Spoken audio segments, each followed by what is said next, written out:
Finally આ તો તમારા બધાના સપોર્ટ થી હારકટીએ બ્રાન્ડ નું કન્ડિશન આઈફોન છોડીનો છે, પણ ચિયો કંપની નો છોડાય તમને છેલ્લે ખબર પડશે. રામ રામ ભાઈઓ.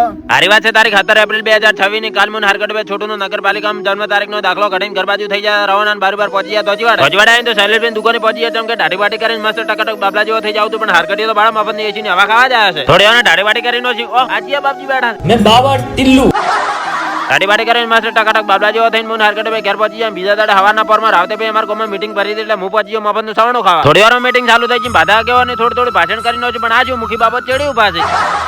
લગભગ 11 વાગે મીટિંગ પડી જઈને 2 મિનિટ સવાણું ઠાપ ગઈ તો આ છે રમેશ કાના હગા અમારા બિગ બેન ફોલોઅર ભાઈ. લગભગ 12 વાગે હું ઘેર આવી ગયો તો મસ્ત એટીકેટી નાઈ ધોઈને તૈયાર થઈ ગયો, જેમ કે જવાનું તો છોટું આધાર કાર્ડ કઢાવવા કોલોની. આપણે બાઇક લઈને મને હારકટે છોટું 3 જણા રવાના થઈ જાય કોલોની હારું છોટું આધાર કાર્ડ કઢાવવા. આવકા કોલોની પહોંચીને દેના ગ્રામીણ બેંકમાં મુકેશ ભાઈ છોટું આધાર કાર્ડ કઢીનો છું. લગભગ 3 વાગે ભગવતી છોટું ને લુગડા લઈ લીધા થઈ જાય ઘર બાજુ રવાના. લગભગ 3:30 વાગે ધોજવાડા આવીને જિંદગી પહેલો વખત હારકટે પકડીનો સ્પોન્સર બની ગયો એટલે ફટાફટ પકોડી ઠાપકીને મુકેશભાઈ દુકાને એક પાર્સલ લઈને તો થઈ જાય ઘર બાજુ રવાના. લગભગ 4 વાગે તો ઘેર આવીને અનબોક્સિંગ કર્યું તો ખબર પડી કે આ તો મેં મગાવેલું ઓનલાઈન કવર હતું મોબાઈલ. બોલો જય શ્રી સીતારામ.